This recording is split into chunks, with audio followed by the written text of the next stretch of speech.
नमस्कार सर्वांना, श्री स्वामी समर्थ. हाय, कसे आहात सर्व? छान ना? तर छानच राहा.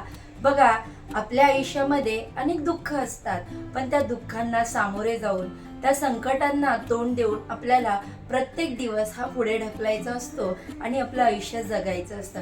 दुःखाला जर आपण कुरवाळत बसलो तर आपल्या आयुष्यामध्ये जे काही चांगल्या गोष्टी पुढे घडणार आहेत तर त्या चांगल्या गोष्टी पुढेच 2 पावलावरती राहतील आणि आपण पाठी 2 पावलं दुःखाला कुरवळत बसू. तर बघा, जास्त बडबड करत नाही, मला 2 शब्द हे छान असे सुचले म्हणून मी तुमच्या सोबत बोलले. तर बघा, सर्वप्रथम सर्वांना नमस्कार आणि मी शर्मिला पुन्हा एकदा आज माझ्या नवीन व्हिडिओमध्ये तुमच्या सगळ्यांचं अगदी मनापासून स्वागत करते. आणि मी आज तुमच्यासोबत एक छानशी अशी रेसिपी पुन्हा घेऊन आलेली आहे.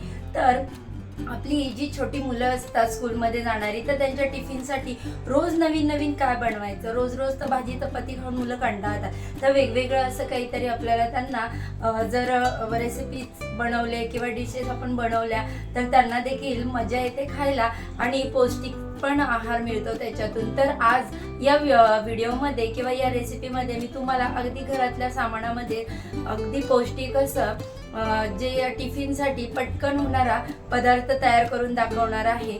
तर तुम्हाला जर तो मी दाखवलेली रेसिपी किंवा तो पदार्थ जर आवडला तर नक्कीच माझ्या व्हिडिओला लाईक करा आणि चॅनेलला सबस्क्राईब करा. हे मी तुम्हाला पुन्हा पुन्हा का सांगते, कारण तुम्ही जर मला सबस्क्राईब केलं नाही तर मी जेव्हा व्हिडिओ अपलोड करते किंवा तुम्ही जेव्हा बेल आयकॉन्स जे बाजूला बटन आहे ते प्रेस केलं नाही तर माझ्या व्हिडिओचे नोटिफिकेशन तुमच्यापर्यंत पोहोचणार नाही. त्या रेसिपीबद्दल तुमच्या काय प्रतिक्रिया आहेत हे जाणून घेण्यासाठीच मी तुम्हाला कमेंट्स करा असं सांगत असते. चला तर मग वेळ न घालवता आपण आजच्या या रेसिपीला सुरुवात करूया. बघा ताईंनो, जीवनाच्या प्रवाहात अनेक माणसं भेटतात. काही आपल्याला साथ देतात तर काही सोडून जातात. काही 2 पावलंच चालतात आणि कायमची लक्षात राहतात. काही साथ देण्यासाठी हमी देऊन गर्दीत हरवून जातात. बघा ताईंनो, नाती जपता जपता तुटणारच, नवीन नाती जुळत राहणार. आयुष्य म्हटलं तर हा प्रवाह असा चालत राहणार. पण कुणी दूर गेले तर जगणे थांबवता येत नाही ना, कारण या अथांग सागरात एकटे पोहताच येत नाही. म्हणजेच याचा अर्थ काय, तर आपण एखाद्या गोष्टींबद्दल दुःख करायचं तर किती करायचं हे आपल्यावर डिपेंड आहे. दुःख कुरवाळत बसलं तर सुख देखील आपल्यापासून 2 हात लांबच पळतं. त्यामुळे ताईंनो, दुःख कुरवाळत न बसता त्याच्याशी 2 हात करून जीवन आनंदी जगायला शिकायचं. तर बघा, आता इथे मी तुम्हाला आजच्या रेसिपीसाठी कणिक जी आहे ती मळून दाखवली आणि त्याला तूप लावून साईडला ठेवून दिलं. आता इथे मला जेवढा माझ्या फॅमिलीसाठी बनवायचं आहे ही रेसिपी तेवढा मी इथे बटाटा स्मॅश करून घेतलेला आहे. मी 4 बटाटे घेतले. त्यानंतर आता हे सगळे बेसिक मसाले म्हणजे धना पावडर, जिरा पावडर, हळद पावडर, लाल तिखट पावडर, त्याच्यानंतर गरम मसाला पावडर आणि आपला जो किचन किंग मसाला असतो, तर हे सगळे जे पावडर मसाले आहेत तर मी हे इथे वापरण्यासाठी घेणार आहे. आता बघा, या स्मॅश केलेल्या बटाट्यामध्ये मी मीठ, ऑरिगॅनो, चिली फ्लेक्स, थोडंसं आलं जे आहे ते क्रश करून घेतलं. त्याच्यानंतर अगदी बारीक चॉप करून कांदा घेतला छोटासा एक, तो देखील याच्यामध्ये टाकलेला आहे. त्यानंतर हिरवी मिरची, तुमच्याकडे जसं तिखट खातात त्यानुसार तुम्ही हिरवी मिरची देखील घालायची. त्यानंतर भरपूर सारी हिरवी कोथिंबीर अशी लुसलुशीत घातली आणि हे चीज जे आहे ते 1 क्यूब मी खिसून घेतलं आणि ते देखील याच्यामध्ये टाकलं. चीजमुळे टेस्ट चांगली येते याचा. मग त्याच्यानंतर बघा, मी जे मगाशी तुमच्यासोबत सगळे मसाले शेअर केले होते पावडर मसाले, ते मी याच्यामध्ये घालून घेत आहे. कारण बघा, असे पावडर मसाल्यांची जी टेस्ट असते वेगवेगळे, ती अतिशय पदार्थाला रुचकर बनवण्याची मदत होते त्याच्यामुळे. आता हे मी सगळे घातलेले आहेत मसाले याच्यात आणि हे सगळं मिश्रण एकजीव करून असे हाताने व्यवस्थित आपल्याला घ्यायचं आहे, जेणेकरून मग हे जे मीठ मसाले ते या बटाट्याबरोबर मिक्स होतील आणि अशा प्रकारचं आपलं हे स्टफिंग तयार झालेलं आहे. आता हे फायनल आपलं तयार आहे. आता याच्यानंतर आपण काय करायचं, मगाशी बघा मी तुमच्यासोबत कणिक मळून ठेवलेली होती ते शेअर केलं. कणिक इथे छान अशी भिजलेली आहे, तुम्ही बघताय. आता इथे मी त्या कणकेचे 2 छानसे गोळे करून घेतले आणि आता हे दोन्ही गोळे आपल्याला आपण जशी चपाती लाटतो त्या पद्धतीने घडी न करता त्याची चपाती लाटून घ्यायची आहे. बघा ताईंनो, घरातल्याच गोष्टी म्हणजे घरातल्याच ज्या वस्तू असतात त्याच्यापासून असे काही वेगवेगळे नवनवीन पदार्थ जर आपण केले तर मुलांना देखील ते खाण्यासाठी खूप आवडतात आणि त्याची टेस्ट जरा इतर पदार्थांपेक्षा वेगळी असल्यामुळे मुलांना देखील त्याच्यापासून आनंद मिळतो. तर रोज रोज भाजी चपाती खाऊन देखील मुलं कंटाळतात ना, त्यामुळे असंच काहीतरी नवीन घरामध्ये जे काही साहित्य असेल त्याच्यापासून मी ही अशी वेगळी रेसिपी ट्राय केलेली आहे. तर आता एक चपाती अशी व्यवस्थित पातळ अशी लाटून घ्यायची पूर्ण. जर तुमचा गोळा मोठा असेल तर तुम्ही अशी माझ्यासारखी मोठी चपाती लाटू शकता. आणि छोटे छोटे जरी तुम्ही 4 गोळे केलेत तरी देखील चालेल, पण मी आता इथे मस्त एकच मोठी अशी चपाती लाटून घेतलेली आहे. आता या चपातीला व्यवस्थित आपल्याला सगळ्या बाजूंनी तेल लावून घ्यायचं. म्हणजे तेल लावल्यानंतर आपण जे स्टफिंग त्याच्यावरती भरणार आहोत ते व्यवस्थित चपातीवरती असं चिकटून राहतं. तर मगाशी तयार केलेलं ते मी जे स्टफिंग होतं ते ह्याच्यामध्ये तुम्हाला व्यवस्थित असं भरून दाखवते. तर अशा पद्धतीने ते सगळं या चपातीवर पसरवून घ्यायचं. अगदी पातळ असा थर द्यायचा, कारण मग जाड थर जर आपण दिला तर आपला जी गोळे आपण तयार करणार आहोत तर ते व्यवस्थित होत नाही. त्यासाठी मी असे सगळ्या बाजूनी व्यवस्थित अगदी जागा कुठेही रिकामी सोडायची नाही, कारण काय होतं मग जागा रिकामी सोडली तर त्या साईडला नुसतंच असं पीठ राहतं आणि ते स्टफिंग न गेल्यामुळे मग ते आपल्याला गोळ्या कट करून साईडला टाकून द्याव्या लागतात. पुढे देखील मी ते तुमच्याशी शेअर करते कशा पद्धतीने होतं.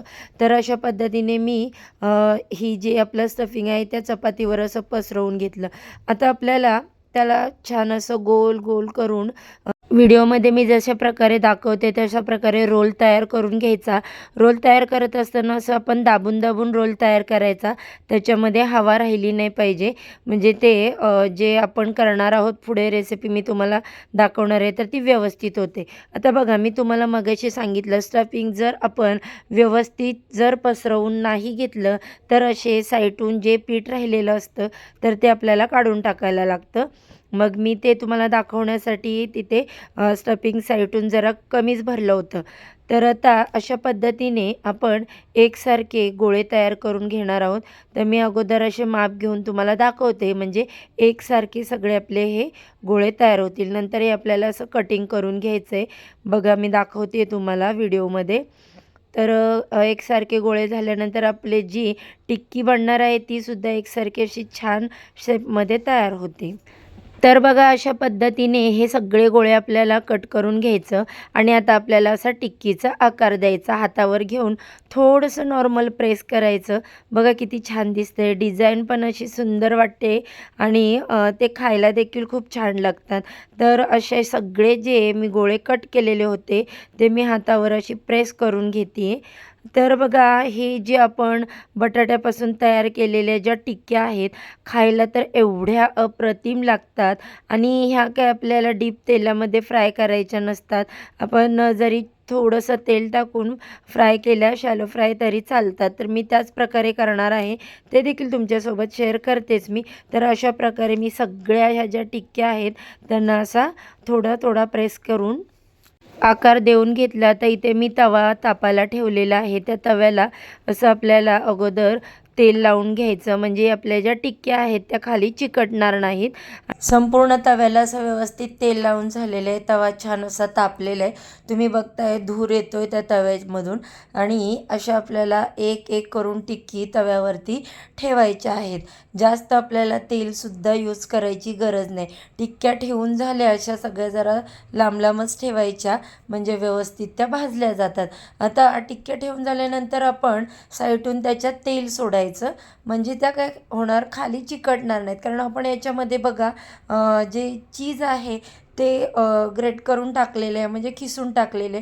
तर कधी कधी काय होतं, गरमीने चीज वितळतं आणि ते तव्याला चिकटलं जातं. त्यासाठी असं आपण त्याच्या साईडून छान असं तेल सोडून घ्यायचं आणि मंद गॅसवरती या टिक्क्या व्यवस्थित भाजून घ्यायच्या.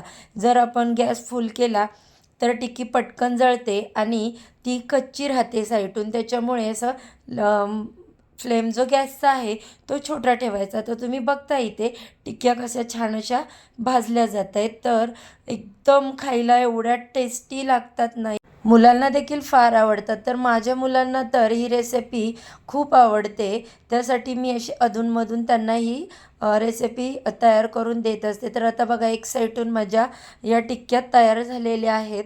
आता मी दुसऱ्या साईडला ठेवलेल्या आहेत भाजायला आणि पुन्हा मी त्याच्यातून असे साईडून तेल टाकून घेते. गॅस माझा कमीच आहे. कमी गॅसवरतीच लक्षात ठेवा, आपल्याला हे अशा छान अशा भाजून घ्यायच्या आहेत खरपूस.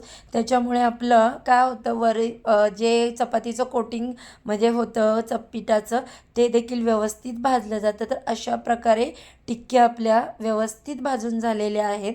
तर मी तुम्हाला आता इथे दाखवते बघा. दिसतोय कलर किती सुंदर आला आहे, गोल्डन ब्राऊन असा.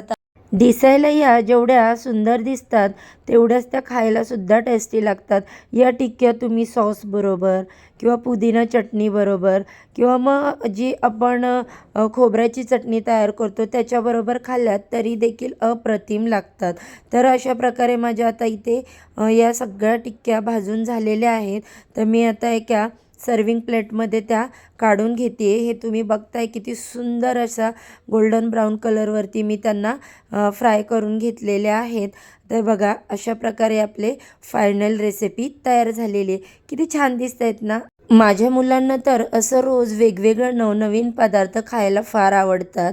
तर त्यामुळे मी ते बनवते आणि तुमच्यासोबत देखील शेअर करते. तर तुम्ही देखील तुमच्या मुलांना ते नक्की बनवून द्या. मग ताईंनो, कशी वाटली तुम्हाला आजची रेसिपी?